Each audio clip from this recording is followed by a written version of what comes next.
Donc la Terre, elle est comment du coup, toi? Elle ressemble à une kippa sur un gros ballon. Et je vous présente Patrice. Interviewé par le média Légende, ce dernier est dépeint comme un complotiste. Et j'admets que je connaissais les platistes, mais j'ignorais l'existence des kippaïstes. Et du coup là, il va nous prouver que la Terre est une kippa. Et bien dans cette émission, il va pas trop le faire. Patrice a beaucoup de théories du complot à aborder, et celle-ci, il l'aborde, mais il la développe pas des masses. Mais un élément qui prouverait cette théorie selon lui, c'est la taille de la Terre. Elle serait plus grande que ce qu'on nous dit. Et je comprends pas pourquoi si la Terre est plus grande, elle peut pas être ellipsoïdale. Joker, parlons du problème de taille. Qui a calculé la circonférence de la Terre?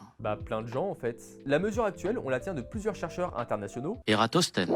Eratosthène, c'était juste le premier à proposer une estimation de la taille de la Terre. Enfin, t'es conscient qu'il y a 2000 ans qui nous séparent d'Eratosthène, et que depuis on a un peu revérifié le chiffre, on l'a pas cru sur parole. Genre l'exemple très connu de Picard en 1671, qui a fait la même expérience qu'Eratosthène, mais en France. Tu vas quand même pas miser tout ton argumentaire sur Eratosthène? Monsieur Ératosthène, il a planté un bâton dans le sol, donc il s'est dit, la lumière ne tombe pas verticalement à tous les endroits, donc il y a courbure. Donc il s'est dit, voilà, pour aller à Alexandrie de Sienne, et on nous dit il y avait 800 km. En réalité, il n'y avait pas 800 km, il y avait 791 km. Si tu refais le calcul avec ces 156 km d'écart, ce qui est pas mince quand même, tu t'aperçois que la Terre fait 47 000 km de circonférence. Mais sauf que c'est pas Eratosthène qui nous a donné les 40 070 km de circonférence approximative qu'on connaît aujourd'hui. Comment ça? Eratosthène vivait il y a 2000 ans, il n'utilisait pas le mètre, il donnait ses distances en stades. Et la distance d'un stade, ça dépendait de la région du monde. Et on sait pas quel stade il a pris. Du coup, en fait, ça se trouve, Eratosthène s'est plus planté que ce qu'on pense, parce que la valeur qu'il a donnée varie en gros entre 39 et 46 000 km de circonférence. Oh le nulos! Mais je ne lui jetterai pas la pierre parce que je vous rappelle qu'on parlait d'un type qui n'avait pas de satellite, qui n'avait pas d'outils de navigation moderne et qui n'avait globalement que des cartes et ses notes. Sa mesure avait toutes les raisons d'être approximative, et elle l'était. C'est pour ça qu'on l'a recalculé après lui, et que dire qu'on connaît pas la taille de la Terre parce que Eratosthène était approximatif,